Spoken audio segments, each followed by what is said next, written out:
Oi, biologuinhas, tudo bem? Aqui é a Isa do blog Bertobio e hoje eu vim trazer mais uma videoaula universitária de imunologia. Mais uma e a última, inclusive, eu queria dizer, é a última videoaula. Eu sei que a gente só teve, contando com essa, 2 videoaulas de imuno aqui no canal.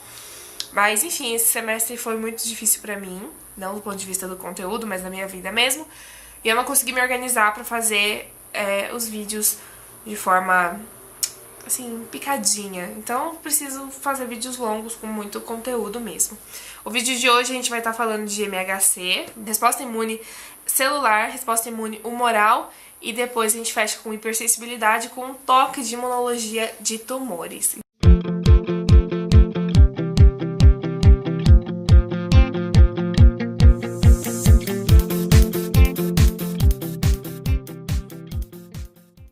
Lembrando sempre que tem post no blog sobre o assunto, eu vou deixar o link aqui embaixo pra vocês, é só clicar que você já é redirecionado pra lá. Eu vou começar falando de MHC. Basicamente, o que é o MHC? O MHC é o processamento de antígenos, tanto endógenos quanto exógenos do nosso corpo, que vão ser expressos na membrana da célula. O MHC é muito importante para a nossa resposta imunológica e também expressa proteínas normais do nosso corpo. Tá? A gente vai ver lá na parte de tumor que é muito importante o MHC, e se ele fosse expresso por todas as células tumorais, talvez o problema não fosse tão grave assim. Então a gente tem 2 classes de MHC, a gente tem o MHC tipo 1 e o tipo 2. O MHC de tipo 1, ele expressa antígenos endógenos. Agora, o MHC de classe 2, ele é muito presente em células apresentadoras de antígenos, que a gente já viu no outro vídeo de imunologia, que são macrófagos, monócitos, neutrófilos, que mais? Linfócito B, enfim, tudo isso. Porque é proveniente de antígeno exógeno. Então, ele estabelece um elo entre a resposta imunológica inata e adaptativa. A gente já falou disso também no outro vídeo. A inata, ela é bem inespecífica, de forma rápida, é o nosso corpo desesperado tentando conter aquilo. E a específica, a adaptativa, tem vários nomes, ela é específica para aquele antígeno, então produz um anticorpo específico, vai agir de forma precisa, de forma mais eficiente, mais eficaz. Então agora a gente vai falar um pouquinho de resposta imunicelular, também conhecida como TH1. A resposta imunicelular, ela envolve macrófago, linfócito T helper e T citotóxico. É frente a antígenos proteicos. A gente também já falou no vídeo anterior que quando um antígeno é proteico, a gente tem que envolver o T helper. O linfócito B não é capaz de processar esse antígeno proteico. Então é frente a antígenos proteicos e micro-organismos intracelulares, que são principalmente vírus. A resposta imunicelular não tem produção de anticorpo, então por meio de macrófagos que vão ser ativados para comer, para fagocitar as células que estão infectadas, enfim. Como eu já tinha dito, ocorre a ativação de macrófago pelo linfócito T helper. E o T citotóxico, o que ele faz? O T citotóxico, ele vai matar as células infectadas e, mais do que isso, ele elimina reservatório de infecção, de inflamação. Então, se eu tenho algum lugar do meu corpo que está servindo como reservatório, que tem muita quantidade do antígeno, ele vai remover isso. Tem 3 fases da resposta imunicelular. A primeira delas é o reconhecimento. O reconhecimento acontece por meio das células apresentadoras de antígeno. Essas células apresentadoras de antígenos, como a gente já tinha falado, pode ser macrófago, monócito, neutrófilo, enfim, células dendríticas, tem muitas células apresentadoras de antígenos. Elas vão, primeiro, fagocitar o antígeno, processar a informação sobre ele e expressar o MHC tipo 2. Porque eu tô falando de infecções que vêm de fora, ou seja, antígenos exógenos. Depois que ela vai e expressa na membrana dela, o MHC tipo 2, ela chega próximo ao linfócito T helper. Então vamos supor, o macrófago tá aqui, o T helper tá aqui. O que vai interagir é o MHC do macrófago com o complexo TCR do linfócito T. O linfócito T, ele tem receptores, e esse complexo de receptor a gente chama de TCR. E o TCR, ele vai se ligar ao MHC para conseguir entender a informação, para conseguir ler o que o MHC tem para passar para ele. E aí sim ele começar a resposta mediada pelo linfócito T. A ativação, então, acontece no momento em que eu ligo o meu TCR, que é o receptor do linfócito T, com o MHC de classe 2, que tá no macrófago. Então, quando ocorre essa ligação, eu ativo a minha resposta e já é a segunda fase, que é ativação e proliferação. Por que proliferação? Nessa fase, quando o meu TCR está ativado, ele começa a liberar citocinas. Citocinas são, de forma bem assim, rápida, chula e tal, citocinas são moléculas produzidas pela célula que cada uma tem uma função diferente. Então, a gente tem citocina mitótica, a gente tem citocina de tudo quanto é tipo. Aqui no caso, por ser proliferação, eu preciso fazer mitose. Então, a citocina mais utilizada aqui é a interleucina 2, que é IL-2, que é uma citocina mitótica. Ela vai ativar genes na célula que vai começar a avisar a célula, ó, a gente tem que fazer mitose aqui rapidão, bora, porque eu tenho que ter mais linfócito T para conseguir atacar as células infectadas e tudo mais. Então, essa é a parte da proliferação. A gente tem também a presença do interferon gama. O interferon gama, ele ativa macrófagos e ativa o linfócito T citotóxico. Então, ele vai ativar macrófago para fagocitar mesmo o antígeno e matar ele comendo. E ele vai ativar linfócito T citotóxico para começar aquela parte que eu falei para vocês, de eliminar reservatório e de matar as células infectadas também. Quando o interferon está ativo, ele aumenta a expressão do MHC, e ele diminui a resposta, na verdade, ele inibe a resposta imunológica humoral. Então, quando uma está acontecendo, a outra está sendo inibida ali, graças ao interferon gama.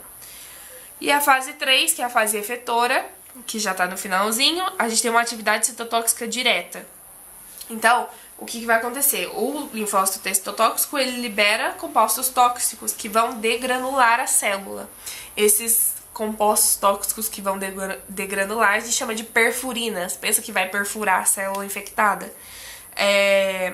Os macrófagos começam a ter uma maior capacidade de célula apresentadora de antígeno. Então, ele começa a fagocitar e ser mais eficiente em apresentar. Então, ele vai expressar mais MHC, enfim. A resposta é bem controladinha.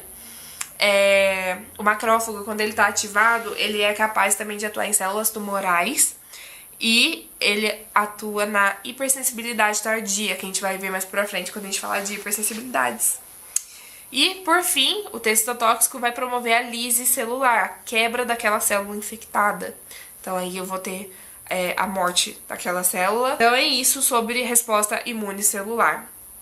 Então, relembrando, antígenos proteicos e intracelulares, né, que são, no caso, vírus. Agora, a resposta imune humoral. A resposta imune humoral, ela acontece frente a antígenos formados por carboidratos, lipídios, ácidos nucleicos, qualquer coisa que não seja proteína. A proteína tem um nível de complexidade um pouquinho maior, então vai para a parte celular. A parte humoral, a gente tem a formação de anticorpo. O anticorpo, a gente sabe que ele é específico, né? Ele é bem moldadinho para o antígeno. E essa resposta humoral, ela vai envolver macrófago, monócito, neutrófilo, e a principal célula da resposta humoral é o linfócito B. O linfócito B que produz o anticorpo, então ele é essencial nessa resposta. E a gente tem dois tipos de resposta humoral. A gente tem a resposta humoral dependente do linfócito T e a independente. Aí você vai falar, Isabela, dependente do linfócito T não é a celular? Sim, a celular precisa do linfócito T, ela é totalmente dependente do linfócito T. Mas, na resposta humoral, existem alguns momentos que eu preciso que o linfócito T libere uma substância para ativar o meu linfócito B para produzir anticorpo. Então, o linfócito T em si não vai atuar matando o micro-organismo diretamente, mas ele vai atuar ajudando o linfócito B a ganhar força, digamos assim, para produzir anticorpo, tá? Então, a gente vai ver direitinho isso. Então, eu vou começar por essa, que é a dependente do linfócito T. O que vai acontecer? Minha célula apresentadora de antígeno vai fagocitar o antígeno e expressar o MHC de classe 2, do tipo 2. E vai apresentar para o linfócito T.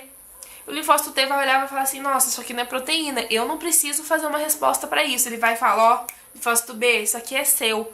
E aí, quando ele fala, linfócito B, isso aqui é seu, o linfócito B é ativado. É ativado por moléculas sinalizadoras, que o linfócito T libera para o B.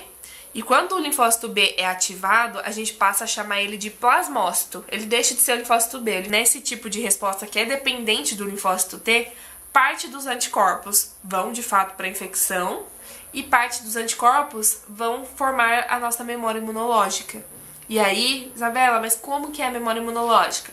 Alguns anticorpos ficam em folículos do nosso corpo, eles ficam na fase G0, que é a fase que a célula não divide, que a célula fica paradinha.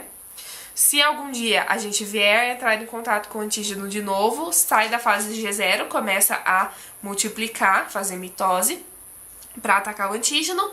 Se a gente nunca mais entrar em contato, fica na fase G0 até a gente morrer. Outra coisa que acontece é, depois que teve a resposta, a gente tem um switch de classe. O switch de classe basicamente eu sou uma IgM. A resposta é meio exagerada, eu vou me transformar em IgE. A resposta é contra um parasita, IgE. A resposta é para mucosa, IgA. Enfim, a gente tem classes de anticorpos, que também a gente viu já no último vídeo. O switch de classe é justamente para deixar essa resposta mais específica ainda. Então, ser mais eficaz. Por isso que da primeira vez que a gente pega uma doença é sempre mais difícil de curar do que depois, né? Depois a gente já tem células de memória, é bem mais fácil.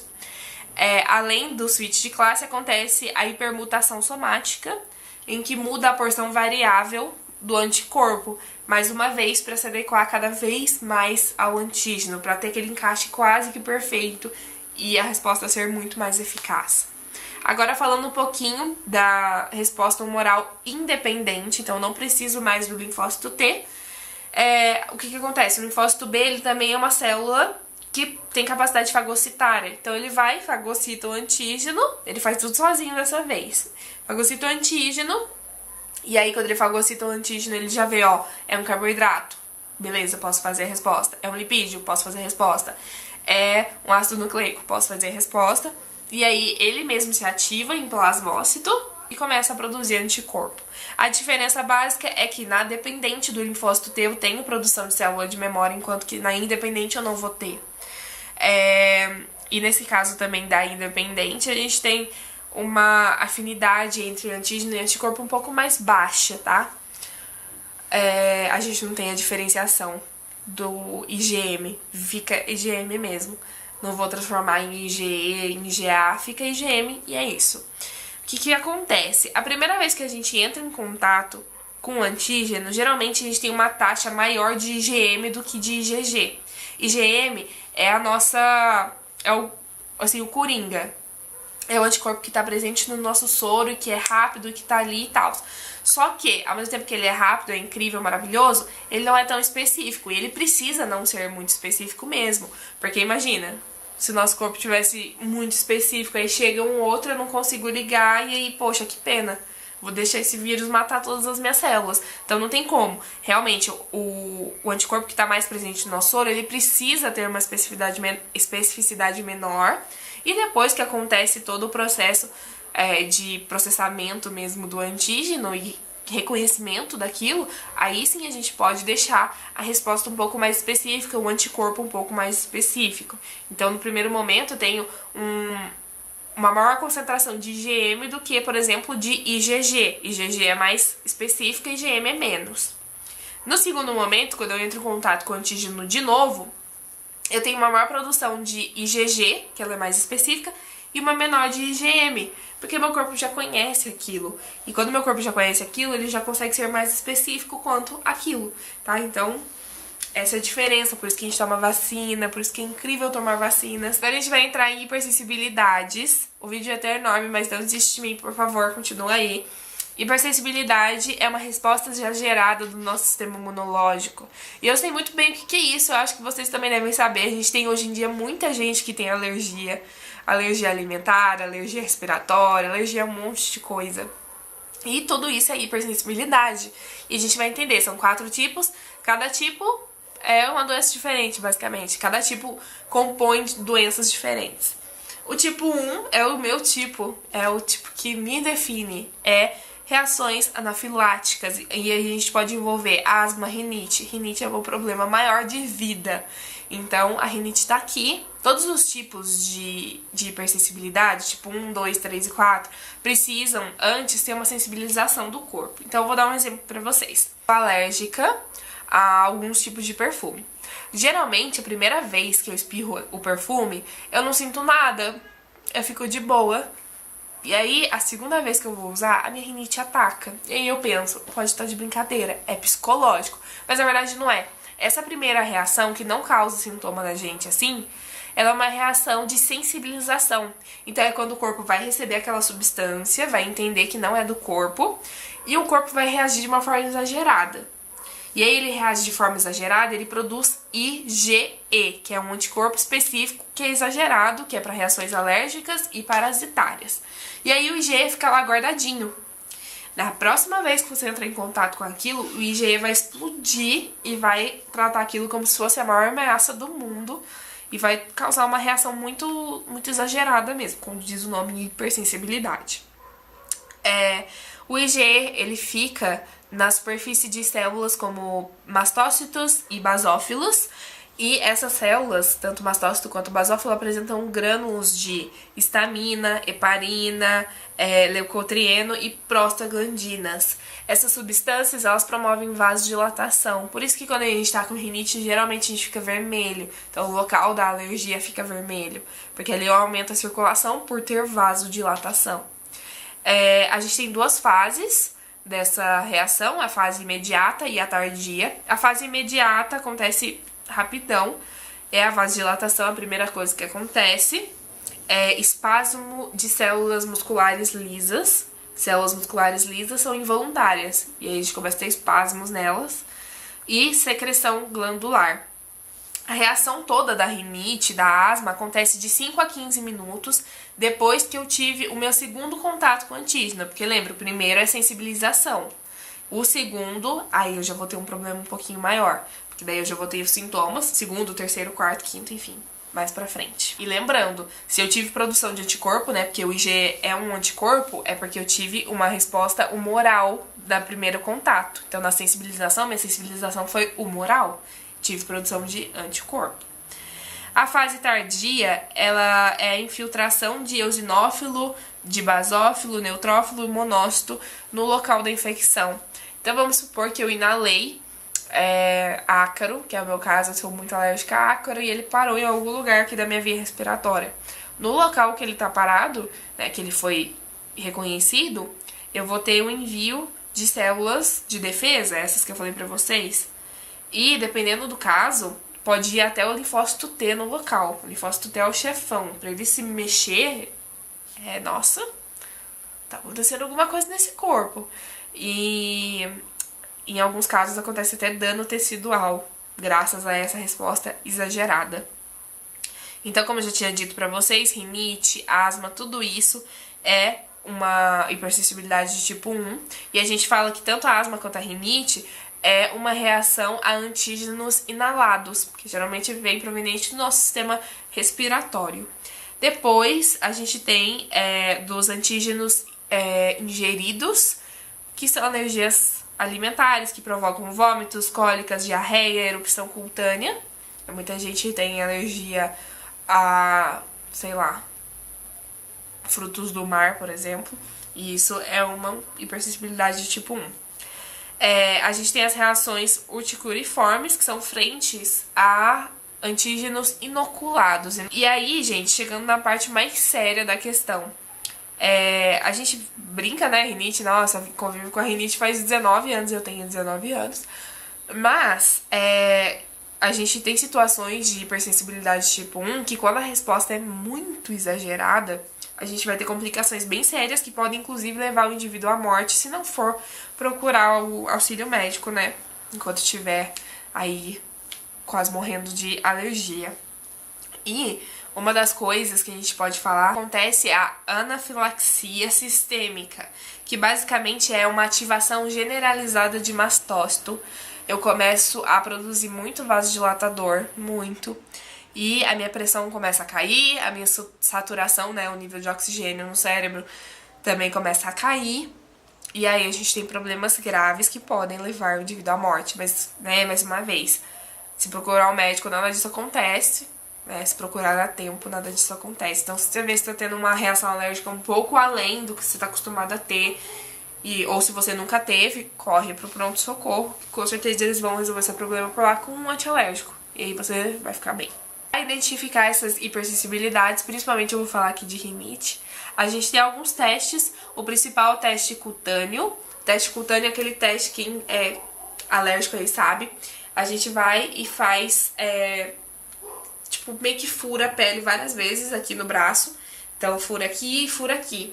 E aí, a médica vem com gotinhas de antígenos específicos. Então, gotinha que tem um antígeno que está presente no pelo do gato, no pelo do cachorro, no chocolate, no ácaro, nos 3 tipos de ácaro, enfim, tudo isso. E aí você tem que ficar, se eu não me engano, 1 hora com o bracinho assim, sem mexer, sem encostar, sem nada. Você não pode nem encostar. E aí você vai vendo que vai formando umas bolas vermelhas que coçam demais e ficam altas, quentes, vermelhão. E tudo isso é vasodilatação, é resposta imunológica exageradíssima, tá? Então, esse é um dos testes mais eficazes, assim, pra você saber na hora. Eu sempre faço ele todo ano. A gente tem também o exame que pesquisa IgE no soro, né? Porque, como eu disse, quem é muito alérgico tem altos níveis de IgE. Então, por esse exame a gente consegue ver se a pessoa é alérgica ou não. E tem o ELISA competitivo.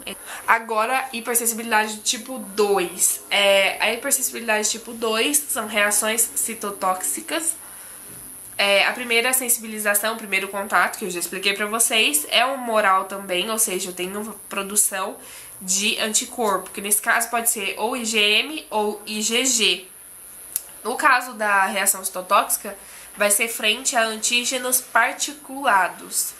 E ele ativa o sistema complemento, que a gente já viu no vídeo anterior também. Vou deixar o link aqui embaixo pra vocês. Mas enfim, é só pesquisar Bioimunologia, é o primeiro vídeo que vai aparecer.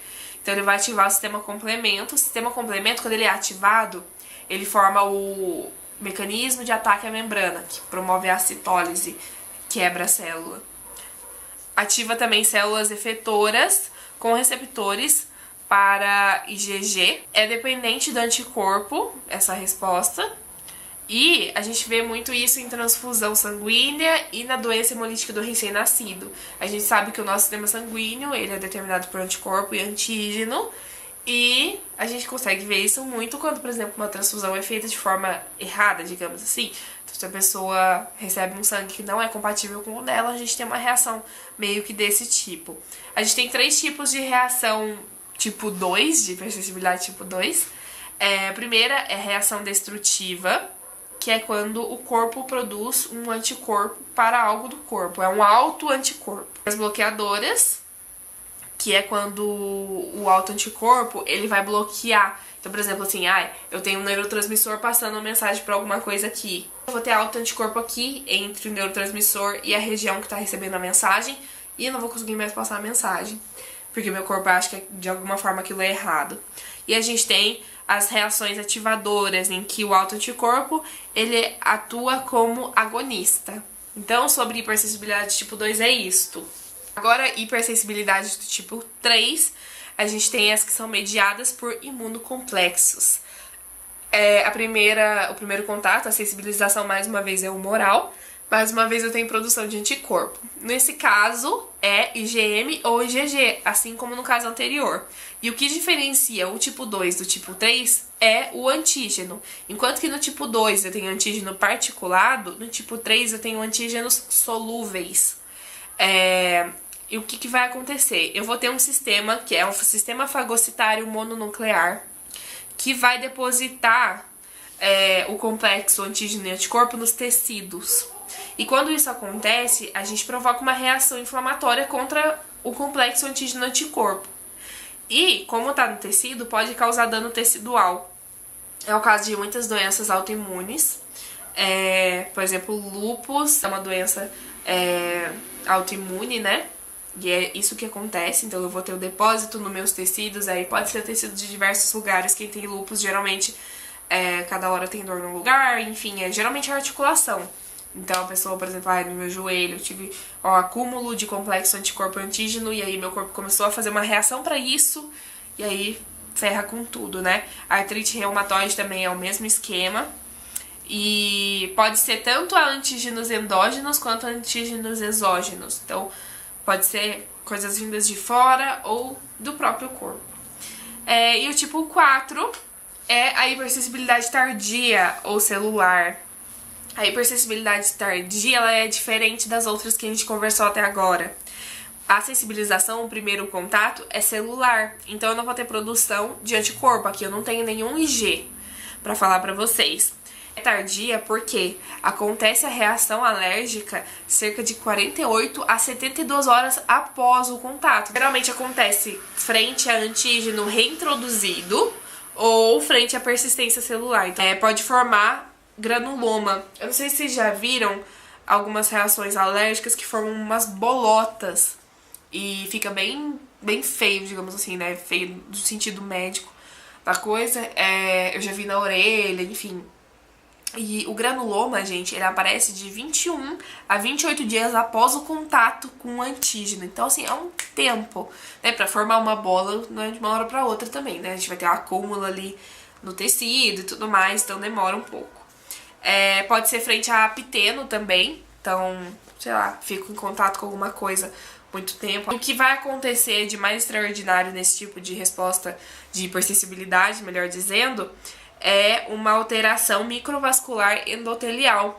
Então eu vou ter essa alteração, eu vou ter ativação de macrófagos no meu corpo também, e eu vou provocar, por exemplo, dermatite de contato, é um tipo de hipersensibilidade do tipo 4. A gente vai ter tuberculínico é a tuberculose. Então quando a gente tem o antígeno da tuberculose persistindo ali, a gente tem um caso tuberculínico. E a gente tem também o granuloma, né? Que a gente já tinha falado anteriormente. Em cada tipo a gente tem envolvimento de células diferentes. Na dermatite de contato eu tenho envolvimento tanto do linfócito T quanto de macrófagos tardios. No tuberculínico eu tenho envolvimento de linfócito T e de monócitos. E no granuloma eu tenho envolvimento tanto de macrófago quanto de linfócito também, tá? E agora, pra fechar o vídeo, que já tá enorme, a gente vai falar rapidamente de imunologia de tumor. O que é o tumor? O tumor é uma célula que é diferente, que ela tem uma mutação, que ela é uma célula que a gente chama de célula neoplásica.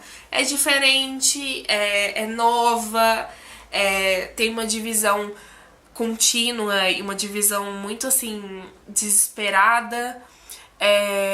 Essa célula, ela tem mecanismos de escape contra o nosso sistema imunológico. Isso é muito importante falar. Eu não sabia disso. O nosso corpo, ele expressa MHC de tudo. De tudo. Do próprio DNA, ele expressa MHC das proteínas que ele tem a partir do DNA, digamos assim. E as células tumorais, muitas vezes, podem não expressar o MHC. Às vezes elas expressam e o nosso corpo dá conta de eliminá-las. A todo tempo o nosso corpo está eliminando célula tumoral. Mas, quando essa célula nova não expressa o MHC, não tem como o corpo saber o que tem dentro dela. E aí, ele deixa passar. E essa célula começa a se multiplicar. E, na verdade, dentro dela pode ter uma mutação bizarra. Uma mutação que mude tudo ali, assim, que mude tudo no sentido de ser muito ruim e que vai, por exemplo, levar um dia o indivíduo a ter uma doença muito grave.